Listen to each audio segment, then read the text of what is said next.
नमस्कार दोस्तों HUL यानी हिंदुस्तान यूनिलीवर के जो Q2 के नंबर्स हैं वो आ चुके हैं। नंबर्स अभी आए हैं, सो प्लीज़ वीडियो को तुरंत लाइक कर दें, चैनल को सब्सक्राइब करके और नोटिफिकेशन दबा दें। लाइक इसलिए करना है ताकि यूट्यूब भी अन्य वो व्यूअर हैं जिन्हें Q2 के नंबर का इंतजार था HUL के, उन्हें भी ये वीडियो रिकमेंड हो। सो प्लीज़ वीडियो को अभी से लाइक कर दें। अब चलते हैं नंबर्स कैसे आए। देखिए, पिछले हम सबको पता है, पिछले काफ़ी समय से आप कह सकते हैं नेगेटिव बातें ही चल रही है स्टॉक को लेकर के, और पिछले काफ़ी क्वार्टर से एक डाउन ट्रेंड सा देखने को मिल रहा है। तो इस बार क्या एक पॉजिटिव नंबर्स आएंगे या नहीं आएंगे, ये देखना बहुत ज़रूरी है। नंबर्स यहाँ क्रॉस में है तो ज़्यादा परेशानी आपको यहाँ पे होनी नहीं चाहिए। और जो नए प्लेयर्स आए हैं ना, वो लगातार एक मार्जिन में कंपनी के प्रेशर बनाए हुए हैं, और यही कारण है कि स्टॉक कोई भी एक बहुत बड़ा आउट परफॉर्म नहीं कर पा रहा है। ठीक है, देखिए सबसे पहले रेवेन्यू फ्रॉम ऑपरेशन में सेल ऑफ प्रोडक्ट में कितना कमाया आपने, ये इस बार के Q1 के नंबर्स हैं 15,703 करोड़ रुपए। पिछले क्वार्टर में 15,340 करोड़ रुपए था। ठीक है, क्वार्टर नहीं देखेंगे नंबर को, बट अगर आप देखना चाहते हैं तो सेल ऑफ प्रोडक्ट में देख लेते हैं। यहाँ पे आपको लगभग जंप ही देखने को मिल रहा है। फिर अदर ऑपरेटिंग रेवेन्यू आप कह सकते हैं यहाँ पे 197 करोड़, पिछले क्वार्टर में 259 करोड़ थे। फिर अदर इनकम देखेंगे 219 करोड़ है, जो एक पिछले क्वार्टर में 183 करोड़ थे, एक साल पहले 257 करोड़ थे।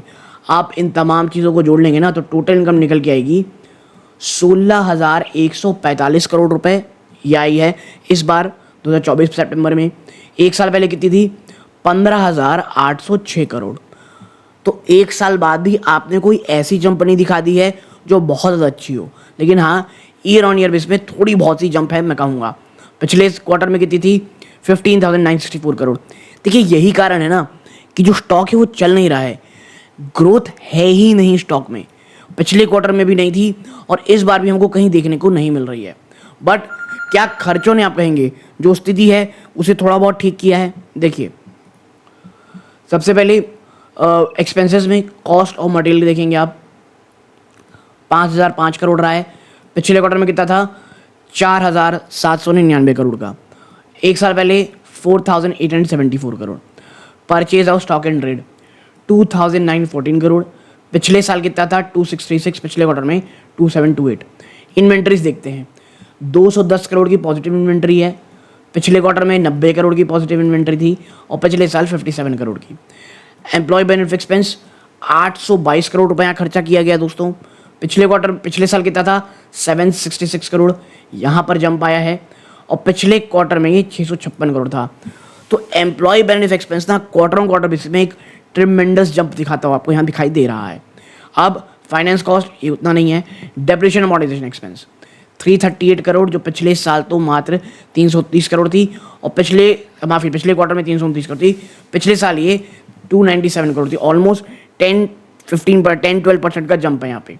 अब अदर एक्सपेंसेस में आप देखेंगे, एडवर्टीजमेंट प्रमोशन, लगातार कंपनी इसमें खर्चे किए पड़ी है, और यही एक कारण है कि कभी कभी क्वार्टर में अगर नंबर भी अच्छे आते ना तो एडवर्टीजमेंट और प्रमोशन का जो आप के ऊपर जो खर्चा है वो बॉटम लाइन को तबाह कर देता है। 1,501 करोड़ रुपए खर्चा किया आपने। एक पिछले साल आपने किया था 1,742, तो यहाँ पर आपने 241 करोड़ के रुपए बचा लिए। पिछले क्वार्टर में ये 1,681 करोड़ था। तो इस बार ना एडवर्टीजमेंट में उतना खर्चा नहीं किया गया है। अदर एक्सपेंस आप देखोगे 2,101 करोड़, पिछले क्वार्टर में ये, पिछले साल ये 1,973 करोड़ था। यहाँ पर 101 आप रख सकते हैं, जो थोड़ी बहुत यहाँ बचत हो रही थी, यहाँ पे थोड़ा ज़्यादा दिखाई दे रहा है, और पिछले क्वार्टर में 281 करोड़ रुपीज़ थी। और जब आप इन सबको जोड़ लेंगे आपका टोटल एक्सपेंस कितना निकल के आएगा, 12,581 करोड़। पिछले साल कितनी थी, 12,211 करोड़, और पिछले साल 12,385 करोड़। यानी यहाँ पर वापस से जंप देखने को मिल रही है, और यही कारण है कि आपका, मैं ये कहूँगा, प्रॉफिट बिफोर एक्सेप्शनल आइटम और टैक्स कितना आया है, 3,558 करोड़। एक साल पहले 3,593 करोड़ था, और पिछले क्वार्टर में 3,577 करोड़ रुपीज़ था। तो क्वार्टर ऑन क्वार्टर बेस पे थोड़ी बहुत जंप है। ईयर ऑन ईयर आपने अभी भी गिरावट ही दिखाई है, और ये एक ना बहुत बड़ा टेंशन है, एक बहुत बड़ा इशू निकल के आ रहा है HUL कंपनीज के लिए। और टैक्स के बाद अगर आप देखेंगे कि आपका total comprehensive income for the period कितनी है, 2,591 करोड़, पिछले साल ये 2610 करोड़ थी, यानी टैक्स के बाद तो आप यहाँ पर भी गिरावट दिखा दिए हो। और क्वार्टर ऑन क्वार्टर बेस पे तो गिरावट है ही। ईपीएस जो 11 रुपये 3 पैसे पे आई है, पिछले साल 11.25 थी, 11 रुपये 30 पैसा, और पिछले क्वार्टर में 11 रुपये 11 पैसा, यानी जो गिरावट का सिलसिला है वो जारी है। डी ग्रोथ साफ देखने को मिल रही है। और इसके साथ ही साथ अगर हम थोड़ा नीचे चलें और हम देखें कि कौन सा सेगमेंट है जो अच्छा या बुरा परफॉर्म किया है। होम केयर 5731 करोड़, ये पिछले साल कितना था 5308 करोड़, तो यहाँ पर काफ़ी अच्छा जंप है होम केयर में। और क्वार्टर क्वार्टर बेस पे भी आपके यहाँ जंप देखने को मिलेगी। ब्यूटी वेलबिंग 3421 करोड़ है, पिछले क्वार्टर में ये 1337 करोड़ था, पिछले साल माफ़ कीजिएगा। यहाँ पर भी बढ़ोतरी है, क्वार्टर क्वार्टर बेस पे भी यहाँ जंप देखने को मिल रहा है।